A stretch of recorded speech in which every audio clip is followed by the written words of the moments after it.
Have you ever wondered why some ideas are just completely unforgettable, while other ideas, even really important ones, seem to vanish from our minds almost the second we hear them?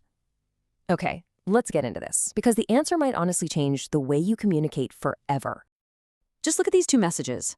On one side, you've got that classic creepy urban legend about the kidney heist, and on the other, you have, well, a sentence from a nonprofit strategy paper. Now, be honest with yourself. Which one are you still going to remember in an hour? Yeah, I think we all know the answer to that one. And that really gets to the heart of the mystery, doesn't it?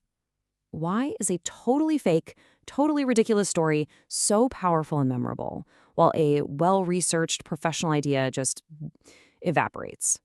It feels backward, but there's a reason. There's a villain at work here. And that villain has a name. It's called the curse of knowledge. And believe me, it's something that affects every single one of us, especially when we're experts trying to share what we know with other people. So what is it exactly? Well, here's the deal. Once you know something, your knowledge literally curses you. You can't go back. You find it almost impossible to imagine what it was like not to know that thing, which makes explaining it to someone else clearly incredibly difficult. To really get a grip on this curse, let's look at this brilliant, super simple experiment that just lays the whole problem bare. So here's how it works. A tapper taps out the rhythm of a super famous song, like Happy Birthday, and a listener just has to guess what it is. Now, the tappers predicted they'd be successful about 50% of the time, but the actual result, a jaw-dropping 2.5%. That is a massive, massive failure in communication. So what happened? Why the huge disconnect? Well, it's because the tapper isn't just hearing taps. They hear the entire song, the full melody, the lyrics, everything playing along in their head. To them, the taps make perfect sense. But the poor listener, all they hear is a weird, random, disconnected series of taps. They're missing the melody. That is the curse of knowledge in action. And this quote just nails the frustration it causes. The tapper literally cannot understand how the listener could miss something so obvious. They're totally cursed by their own knowledge of the tune. And this happens everywhere, right? From a CEO talking about leveraging synergies to a teacher trying to explain calculus. But don't worry, it's not all doom and gloom. There is a way to beat this villain. To break the curse, we need a hero. And that hero comes in the form of a framework, a set of 6 key principles. And here they are. Your ideas need to be simple, unexpected, concrete, credible, emotional, and told as stories. This is the success framework, and these are the weapons you need to make your ideas finally stick. So that's the theory. But how do we actually use these things? Let's walk through some real-world examples to see these principles in action. Okay, first stop, simple. Now, this does not mean dumbing it down. It means finding the absolute most critical core of your idea. Think about John F. Kennedy's moonshot. He didn't come out with a 300-page white paper. He gave a single, powerful goal: a man on the moon and back home safely within the decade. It was so simple, so profound, that it gave clear direction to an entire nation for years.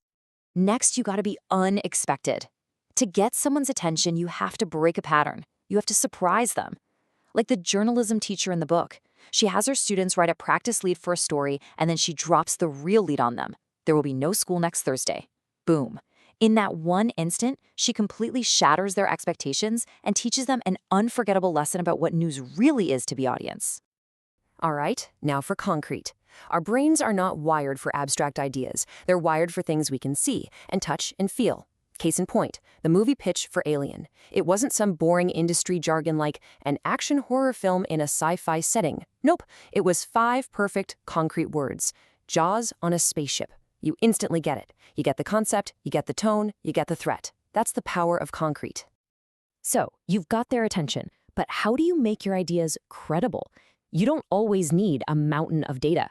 Sometimes just one single vivid detail is way more powerful. You can also use what the authors call anti-authorities. These are people who are credible precisely because they're not the typical experts. I mean, think about the classic "Where's the Beef" campaign from Wendy's. They didn't hire some food scientist in a lab coat to talk about patty weight. They used Clara Peller, this feisty, plain-spoken elderly woman whose delivery made their claim feel viscerally, undeniably true. She had zero official authority, but her credibility, it was through the roof. Now, this is a big one.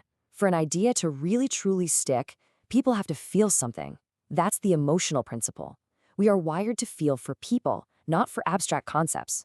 Just like Mother Teresa said, it's the story of one single person that moves us to act, not the story of a million.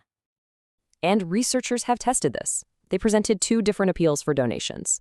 One used all the big statistics, 3 million starving children. The other one just told the story of one little girl, Rokia. Guess which one raised more money? By a lot. The story of Rokia. We can feel for Rokia. We can't really feel for a statistic.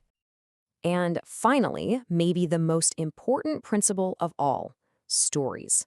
A great story is like a flight simulator for the brain. It lets us experience something without having to live it.